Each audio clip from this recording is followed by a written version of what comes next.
At 7:52 in the morning, a city of 30,000 people was going about its day. Bakers were pulling bread from ovens. Fishermen were untangling nets.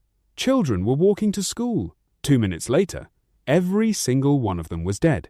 This isn't the story of Pompeii. It happened in 1902, with photographs, telegrams, and eyewitnesses, and almost nobody remembers it. This is the story of Saint-Pierre. Saint-Pierre wasn't some backwater.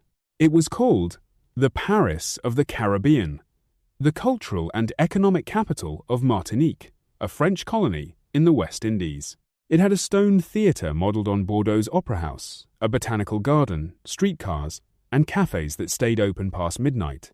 And looming over all of it, Mount Pelée, a volcano the locals had lived beside for generations. It smoked sometimes. It rumbled. Nobody thought much of it. It was just part of the skyline. That was about to change.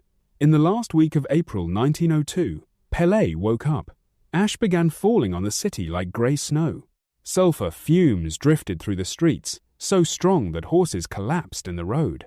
Millions of ants and centipedes fled down the mountain into town, followed by snakes, so many that they killed dozens of people and livestock in the outskirts. The signs were impossible to ignore, and yet almost nobody left. Why? Because in 6 days, Martinique had a colonial election. The governor, worried about losing voters and unwilling to trigger a panic, publicly declared the city safe. A committee of experts backed him up, comparing Pelée to Vesuvius and insisting a city could never be destroyed by a mountain like it. Newspapers ran his assurances on the front page. People believed him. Some residents did try to flee and were turned back. Roads out of the city were watched. Boats were discouraged from leaving on schedule. Refugees from villages already damaged by the volcano's early tremors actually flowed into Saint-Pierre, believing the city itself, with its stone buildings, would be the safest place to be. By May 7th, the city's population had swollen, not shrunk. That night, residents watched glowing rivers of lava-lit cloud pour down the mountain's flanks in the dark. Some described it as beautiful. Ships anchored in the harbor reported the glow was visible for miles. Nobody knew they were watching a warm-up. At 7:52 a.m., Mount Pelée didn't erupt upward. It erupted sideways. A wall of superheated gas, ash, and rock, what geologists now call a pyroclastic surge, tore down the mountain's slope at over 400 miles per hour, at a temperature exceeding 1,000 degrees Fahrenheit. It reached Saint-Pierre in under 2 minutes.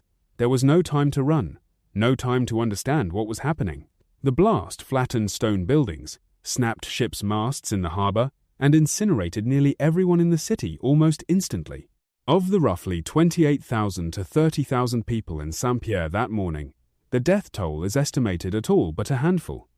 17 ships were anchored in the harbor. All but 1 or 2 were destroyed. Most of their crews died at their posts. It remains the deadliest volcanic eruption of the 20th century. Here's the detail that made this disaster famous. Only a small handful of people in the city are confirmed to have survived. The most well-known is Ludger Silbaris, a man who'd been thrown into a windowless stone jail cell for a bar fight the night before. That thick-walled, poorly ventilated cell, a punishment, became the only thing that saved his life. He was pulled from the rubble, severely burned 4 days later, and went on to tour with Barnum and Bailey's circus as the man who survived the end of the world. A shoemaker on the edge of the city and a young girl who escaped by boat are the only other widely cited survivors. From within Saint-Pierre itself, a city of 30,000, a handful of survivors. 2 minutes. Saint-Pierre never recovered its former status. Fort-de-France, once the smaller city, became Martinique's capital instead, a title it still holds today. Mount Pelée's eruption fundamentally changed volcanology.